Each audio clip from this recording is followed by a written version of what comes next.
My name's Tiffany, and I'm with Witt Greater Texas. I reside in San Antonio, Texas, and I work for an MSO in Texas.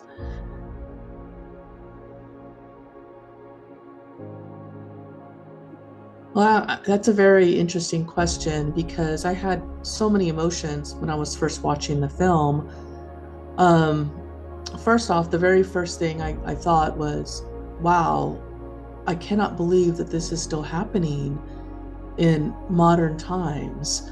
Whether it was, 2 years, 5 years, it's still modern times. Like, it was just so jarring that this was happening. Um, I took some time to think about the film after, the day happened, and I went back and I spoke with my daughter. And one thing that I thought about more, and this is a little controversial, but while my while my surname reveals that I am of Hispanic descent, I don't outwardly always look like I'm of Hispanic descent. So I may not always get that same treatment as someone that is, more outwardly a brown or black person.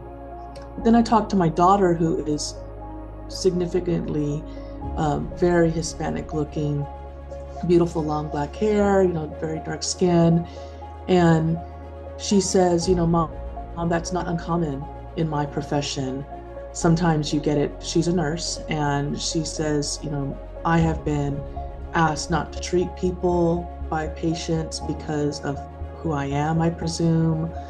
I have been spoken to badly and called names of probably of how I look because the wording was directed towards how she looked, and called names and in her her healthcare field. And I was so shocked. And she said, yes, Mom, it's still very prevalent in probably all areas of society. You just don't see it because of how you look.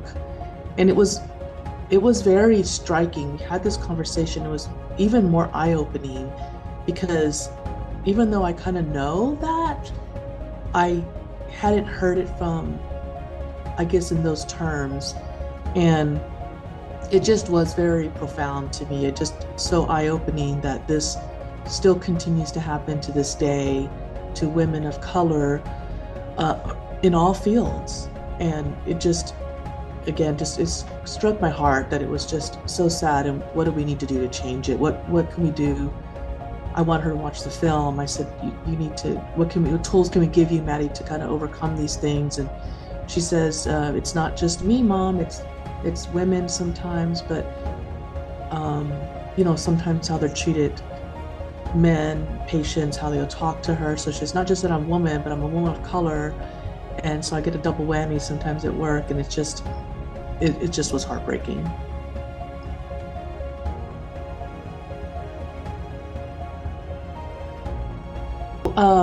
I was, she spoke a story about going to get oranges at the store and talked about how either A, you could stand your ground on your belief, or you can, with the obstacle in this instance, a truck coming towards you, you could pick a different way to go accomplish your goal without getting, bulldozed by the truck. And I just found that so fascinating. And, we do it, I think, every day in our own way. Like, oh, I, as a project manager, will find solutions every day throughout my entire day to an issue. But I didn't think about it in terms of the other piece, which is the piece that people don't see and don't understand why I took that other route, right? So I didn't leave the house. Maybe she's lazy. I didn't leave the house, or I didn't go the right way, or what people see. And I took that story and I just was like, you're so right. A lot of times we just do things on our own, but we don't realize how people are in it, or making judgments about us, and so it kind of thought like, wow, we really do have to advocate for ourselves and say, you know what, I didn't go that other route because of X, Y, and Z. Or, yep, I didn't go to the store that day, but it's because of this. and apply that in my business life of maybe I didn't take this other path, not because I'm a dumb woman, but because I had to, and not really explain it outwardly, but put it into the messaging somehow to make people understand and maybe help move the needle a little bit, and take that extra time and effort to really explain and put out reasons so that we are more understood, and maybe little by little chip away at some of those negative thoughts or negative actions towards women and people of color.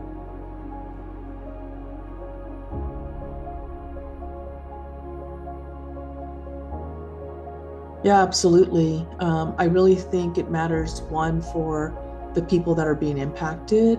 So women of color, people that are not like the masses. It's important to, one, know that we are heard, we're seen, we're supported, and we have a group of people that we can, chat with and work through, the issues. But also, I think these spaces are important for the people that are not like us, because even if they take one morsel of thought or understanding from these sessions, it just takes one, like, to make a ripple effect. And in that, the proverbial rock into a lake and all the ripples. Even, and I know it's not the masses and we can't change everything on a dime, but if one person makes a ripple, or two or three or five of our allies make a ripple and advocate for us and do things for us in terms of supporting our career and our decision making, I really do think that that can help make a difference over time. And I know it's never fast enough. We're in 2025 and it's not fast enough.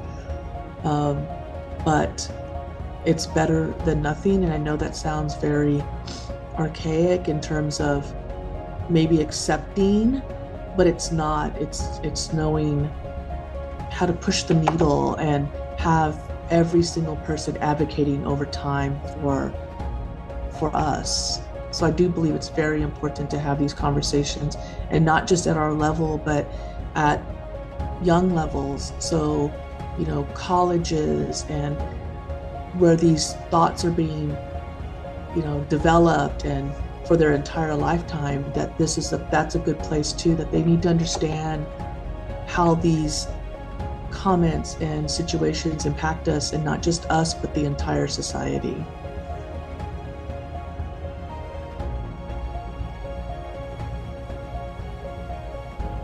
Yeah, it's just, thank you so much. It's so eye-opening. And I believe that we must always keep our eye on the prize, right? These type of topics have to stay in the forefront everywhere.